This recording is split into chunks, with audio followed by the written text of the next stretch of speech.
Good day, Gnarly Chicken fans. This is Dan and Steve here. Hey. Chicken and Uncle Gnarly.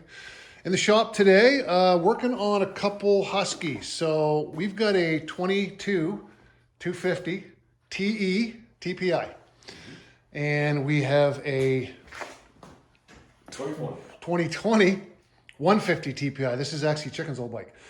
So we got a subframe issue here. So we're going to replace the subframe, obviously, because it is Both sides. both sides are completely busted. So that's already been taken off on the top there. So we've got a new subframe in here somewhere. Yep, both sides. Also on this 150, we're doing a complete top and bottom end. For no other reason, just for Preventative maintenance. yeah, just for hours on. I don't know how many hours on this. Do you know? 3 something probably. Is there? Yeah, 387. Almost 400 hours. So we're doing a top and bottom end. A few things. We're also going to take the tires off and put on some ice tires, which I picked up today. Now this guy here, we brought this in. We did a little short on this the other day. It was leaking fuel through the head pipe, just pouring fuel out through here. The bike ran for our buddy, and then it just stopped on the trail and wouldn't start again. It would turn over, wouldn't start. So Steve brought it out here. We played with this the other night for a couple hours, and we are hoping, number one, it needs a new battery, for sure. The battery's pretty much toast. We had to have this on another battery to even start it, which we eventually did. But we're hoping the problem is this fuel injector, either the connector behind this boot or it's the actual injector itself. It was arcing. We could hear it. We couldn't tell where exactly, but we did determine it's coming from there. So what we're gonna do is we have a spare fuel rail, and we're just gonna simply exchange this one and put it on the 250 and hope that solves the problem. I miss anything? You got it. That's exactly what we're going to do. You're blocking all my fire. Then we're going to rock, paper, scissors. Who takes it down the road? It's cold today. Yeah, it is cold. That's the plan so far. So we're just going to strip this down and take that fuel rail off and put the new one on. Or fuel rail, I should say. The new one is back in place. Yeah. And just tightening this side down. So if you do take out your rails, it's just two bolts here and here, but you also obviously have to disconnect your connection right here into here. So take that out first. When you do take these out and you put them back in again, good idea to clean them because these did not want to go in easily. It's just thread lock on there, but just clean them off a little bit. So yours is in on your side? Yep. All right. Snap this connector back on, which this connector looks good. Back on, make sure you hear it snap. Snap. Now you got to put the motor mounts back on, put the tank back on, see if that solves the problem. We're hoping. We're hoping that solves the problem. Okay. Bam! Wing! Tank's back on, rails are back in place, connectors are on. Snap your fuel tank connector on, and obviously your fuel line down here. Oh, just a hint for everyone, probably most people know this. When you put this fuel line on, make sure it has an audible snap. Otherwise, like Graham Jarvis, it will not start. That's right. All right, so even with the battery probably still toast, maybe not, we're gonna see if it... That sounds way better than the other night. Woo.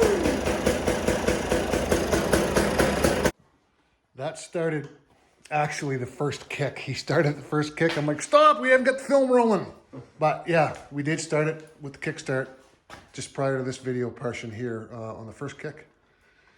And then you tried it with the starter. It's got a little life left in the battery, but it does need a new battery. Yeah, I'm going to put some gloves on and take this thing down the road. Oh, yeah? Yes. Oh, Okay. Oh, You want to rock, paper, scissors for it? sure. Nope. I gotta No, that was an option. I gotta keep the fire going.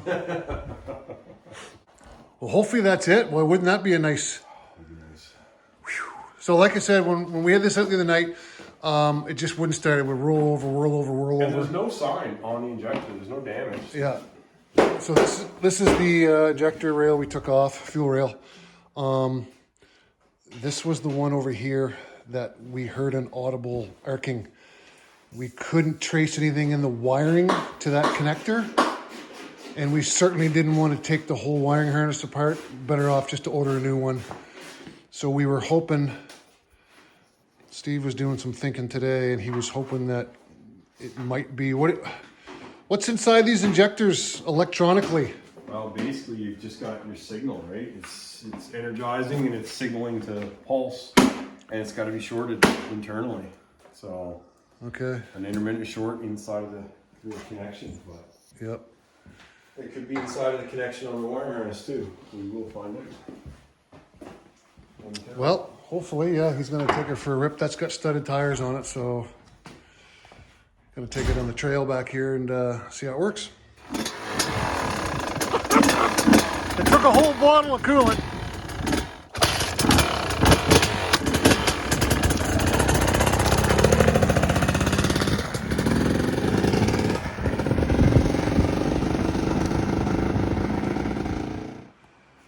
So we got the bike back in the shop after running it. It's cold out, but it seems to be clogged up. It's not cleaning out. So a couple things we noticed. Number one, it had no coolant in it.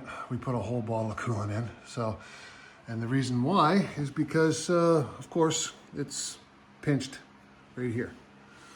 So order one of them, put a plate on that or something, protect it. This pipe is dinged up fairly decent. We're wondering if that might have something to do with it too.